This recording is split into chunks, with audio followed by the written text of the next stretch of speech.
Vanity project. It's a chart topper. Vanity. Midlife crisis. Midlife crisis! Oh, you whore! Not midlife crisis. Midlife clarity. They're arrogant. Nice if you like. Midlife clarity.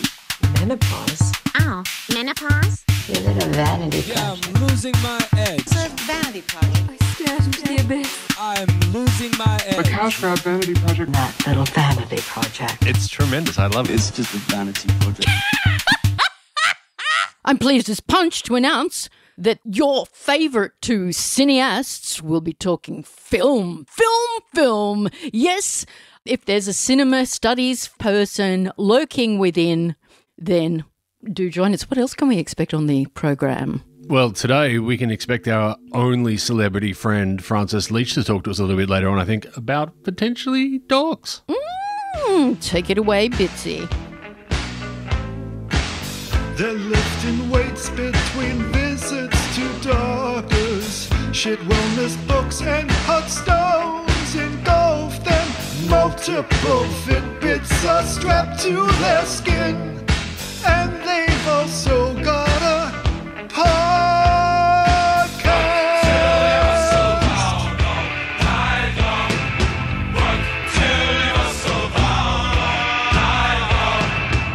Fit and Trim is today by popular demand. By popular demand. You wouldn't believe the emails I'm getting. Fucking email me.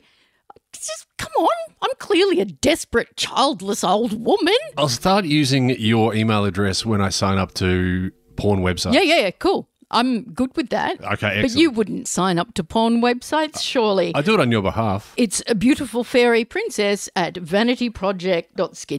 So we're going to talk about mental wellnessism, mind Fitness.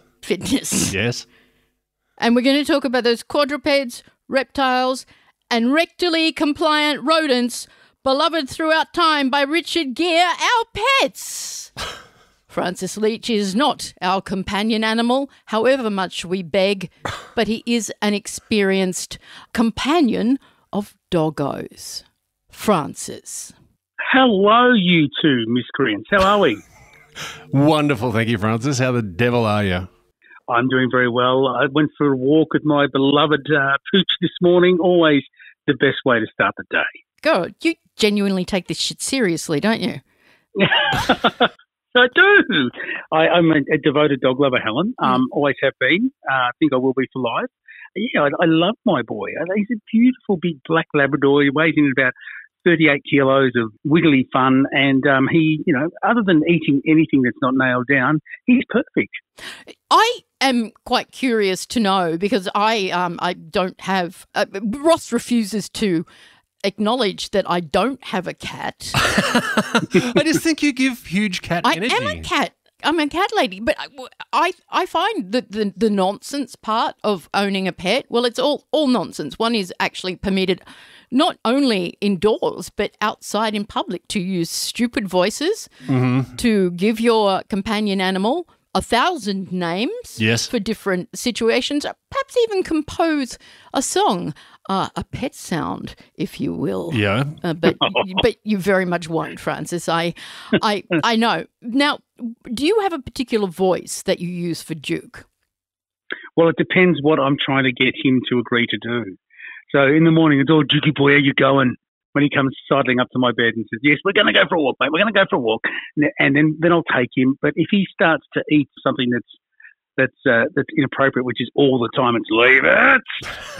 Oh, that's actually, could you do that again? Leave it. That's it's an ovary shaker, Francis. It's a real ovary shaker. But you don't do any nonsense with your baby? Well, I probably do. Yeah, I do. We have a little bit of kiss and a cuddle. He's a good boy, he's a good boy. He's good. I call him Pup. Come on, Pup. Come here. Yeah. Come here, mate.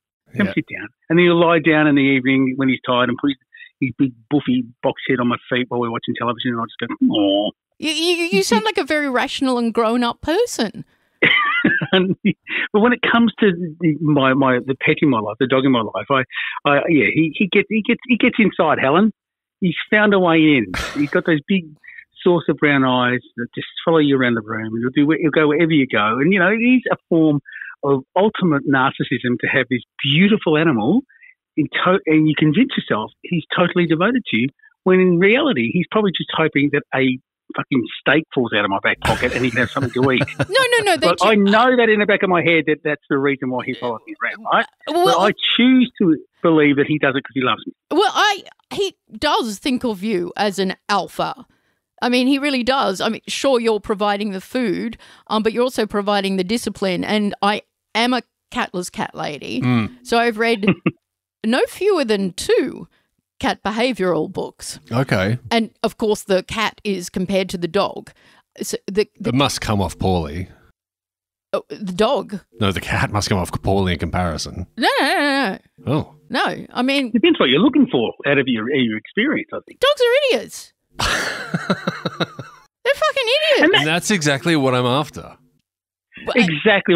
I agree. Like, I want when people say, "Oh, my dog's so smart," well, if you want your dog to read War and Peace, good for you. I want my dog to look at me every time I leave the front door and come back 5 minutes later like it's the greatest thing that's ever happened in the history of the world. That suits me fine. Let's be fair. My cats only listened to the audio book of Tolstoy, and they both preferred Anna Karenina. Yeah, but they did it in the original Russian. All cats speak Russian when we're not looking. We know that. So cats believe one is an inferior cat, hence the famous behaviour of a cat coming to your front door with a half-dead or a fully dead animal. They're showing you what a fucking idiot you are. And there's all these birds out there you could be eating. Yeah. This is how you do it. Okay. This is how you do it, you poor thing. So they have quite a sort of almost paternalistic view, cats, whereas a dog thinks you are a superior dog, in essence. My psychiatrist does say I have a problem with people pleasing, ergo I am a cat lady. And when I was a cat lady, many, many songs, 11 had different names for different situations. Okay. When we were watching Al Jazeera, his name was Jamal. Okay. And the everyday name, which was a nickname, became Fibsy. Fibsy. Because he told fibs about whether or not he'd been fed. Okay. I used to get him, oh God, he was a lovely cat. Oh, he was the fucking best. A brown blotched tabby. Mm-hmm. You don't even know what I'm talking about, do you? Not really. Don't even care. No, I've tried very hard to have a very small amount of knowledge about cats. They don't do it for me. Because they're not compliant. That's exactly why. Yeah, that's why I like them. Do you have a preference for the larger dog, or do you like the don't even want compact to talk about size? cats. No. God, no. God, no. Yeah. No, they hold us in ultimate contempt, so, you know. And return the favour. Yeah, indeed. No, so my favourite dog size is about as big as a bread box. A little chunky dog about the size of a bread box, which is what I have. So I have a chunky white French bulldog named Hitchens. His name is actually Hitchens von Poop Smith, Esquire. And Linda Evangelista follows him on Instagram. Wow. It's true. Yeah. It does nothing for me. She never writes or calls or anything like that. No, she's only there for your puppy. That's exactly right. But he's got a couple of names, I think. So he's obviously Hitchens or Hitch.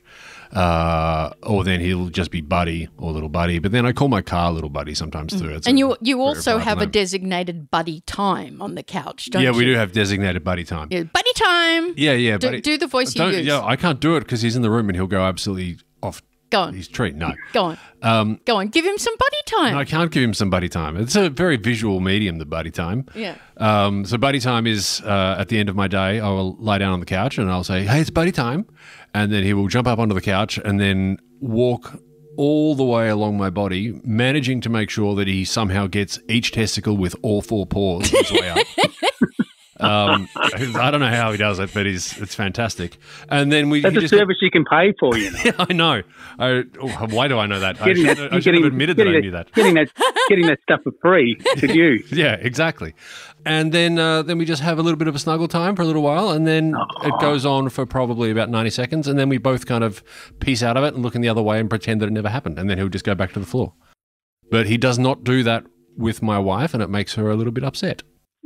Well, I'm sure you know this. I've had this experience too, where I have been accused of loving the dog more than my children and my wife. My answer is always steadfastly, no, not more, just the same. That goes down really well. You should try that. It's a special kind of love you right. both have with these compliant creatures. That's right. It's not more. You have something. It's almost like a wife, a 1950s wife. Each of you was describing, and that must be very good for your mental mind fitnessness. Well, healthness. Yes, it absolutely is. It good for yours, Francis? Massively so. Now, absolutely. Well, Francis, I have to say, there's a certain depth lacking in your account. I thought yes, there is. I thought that there would be more intricate and bespoke communications between the two of you. No, we're simple men with hearts of gold in a complicated land, Helen. That's what we are. Both me and the Duke. But you've never, as one of the most devout music fans I've ever encountered in my entire life, you've never sung, not once, to either of the dogs of that I've been acquainted with over the veils of time. You've never once made them a song. Not yet, but now that you've set down the challenge, I think it has to happen. They very much enjoy I shall return to this podcast with a Grammy Award-winning song about the Duke. I think it's important that you do that, but no, there's no but. Yes, please do that, Francis. That would be great. I have a couple of songs for my dog, which I will not sing because my voice is too good. But he's like an angel. Exactly. Oh, delightful.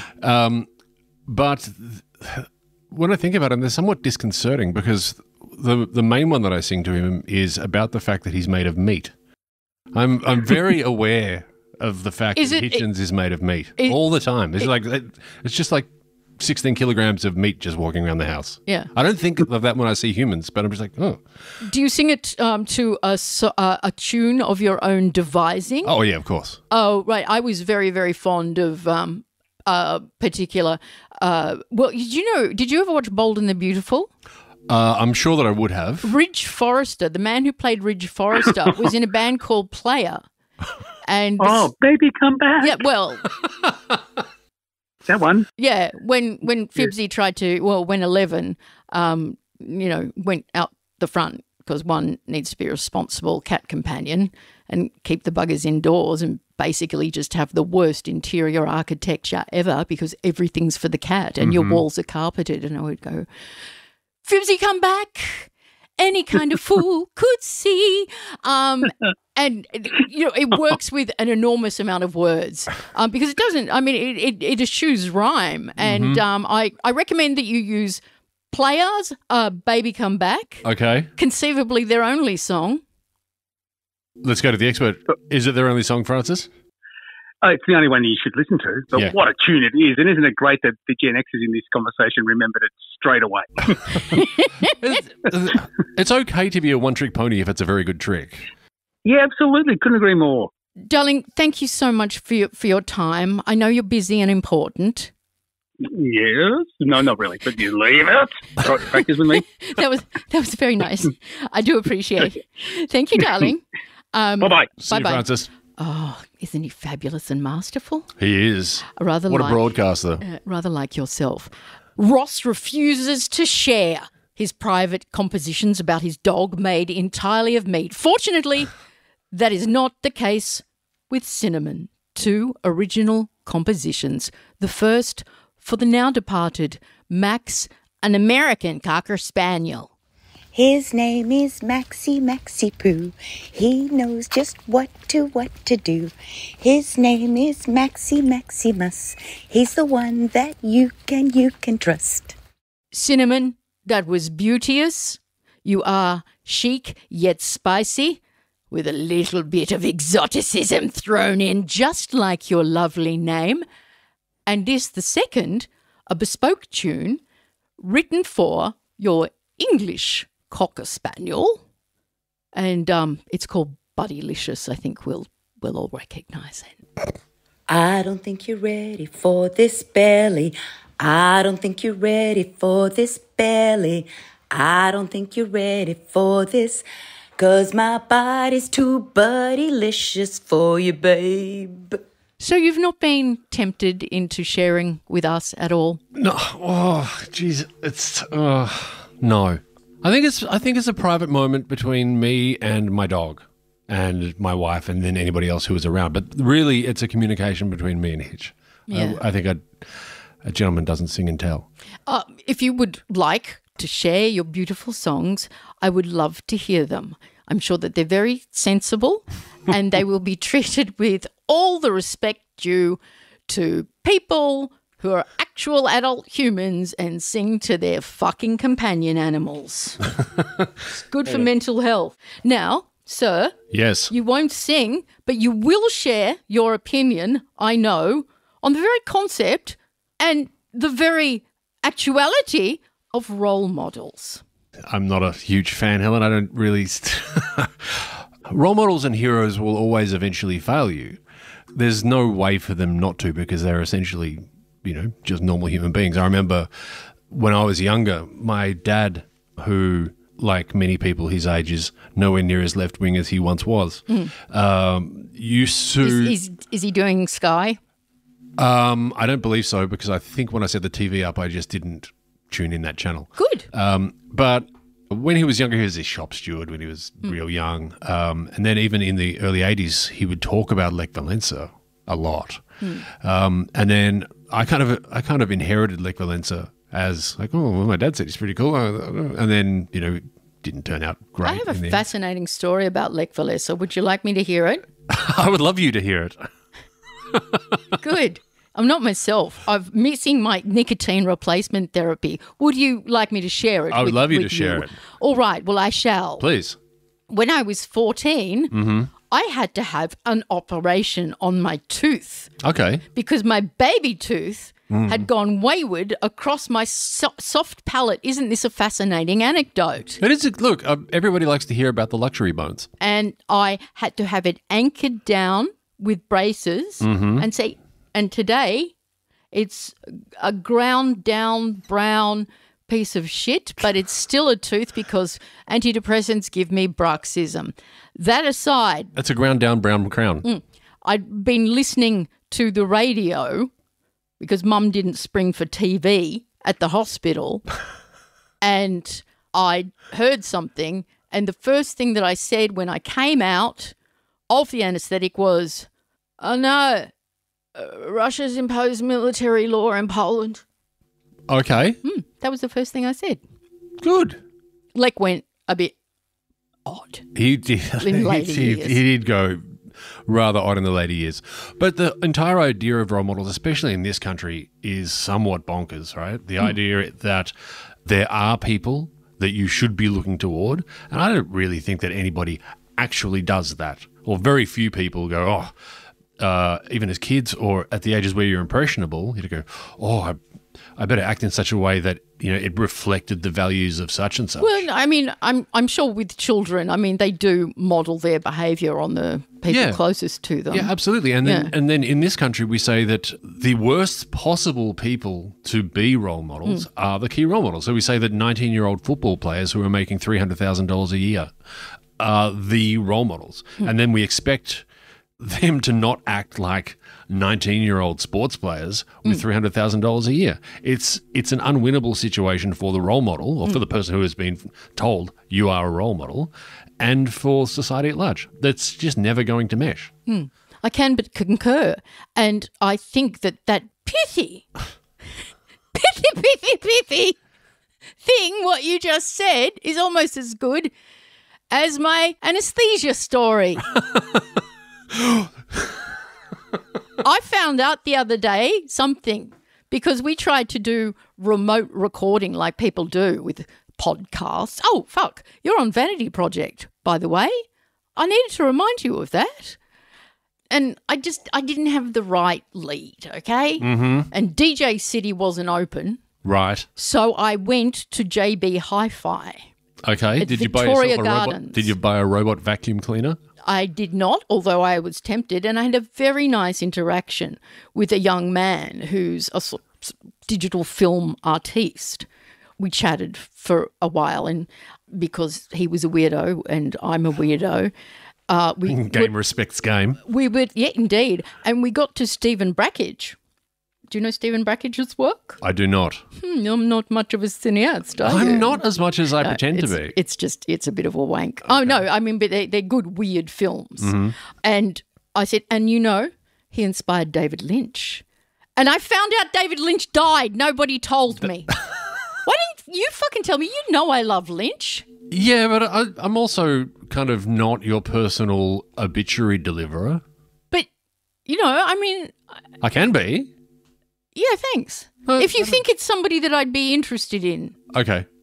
dying. Yeah, I mean, I do get up really early in the morning, and the first thing that I do is generally check a lot of websites because I am terminally online. So I'll probably know before you. So I can pretty much just sift through them and work out who's the best person to tell you who has died today. Yeah. Yeah, I mean, this is an essential service that I already perform inside my marriage, which is because Erin sleeps later than I do. Yeah. I will first up in the morning just, hey, such and such died. And it'll either be, I'll be cheering about it. Yeah, same. Oh, you fucking Same. never guess who died. Yeah. And that's a great feeling. Or I'm like, oh, David. yeah, and David Lynch was very much a, but... You know the key to Lynch? Hair.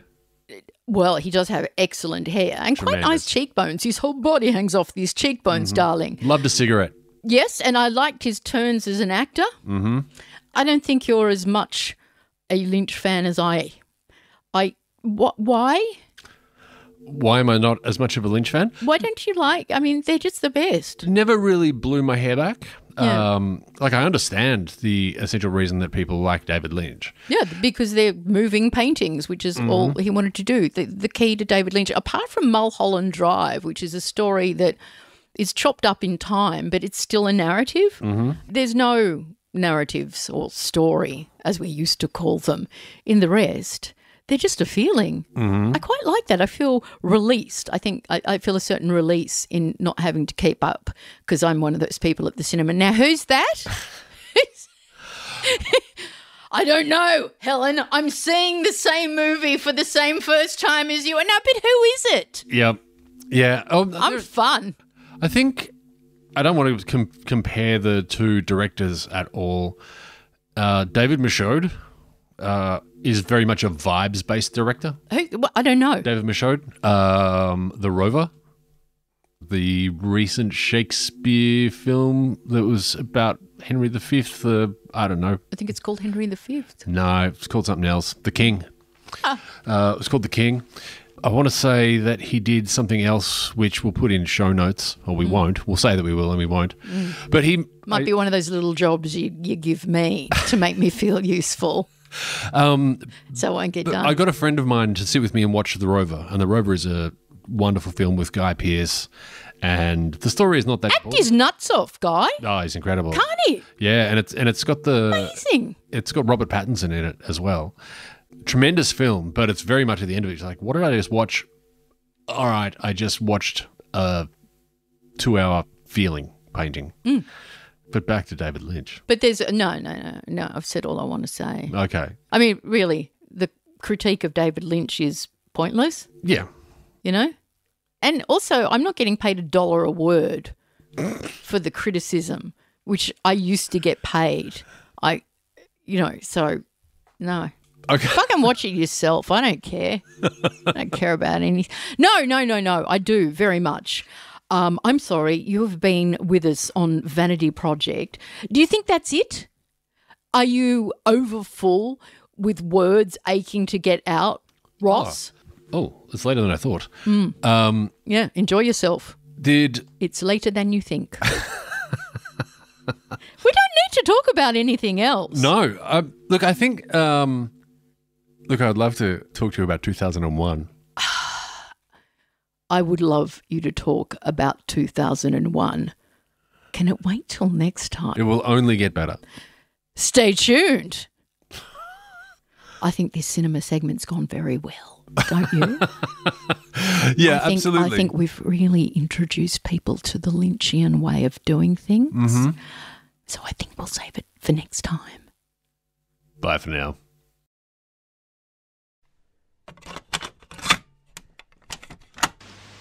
Buddy, buddy, buddy, he's really sweet. Buddy, buddy, buddy, he's made of meat. Buddy, buddy, buddy, he's got 4 feet. Buddy, buddy, buddy, and he poops in the street.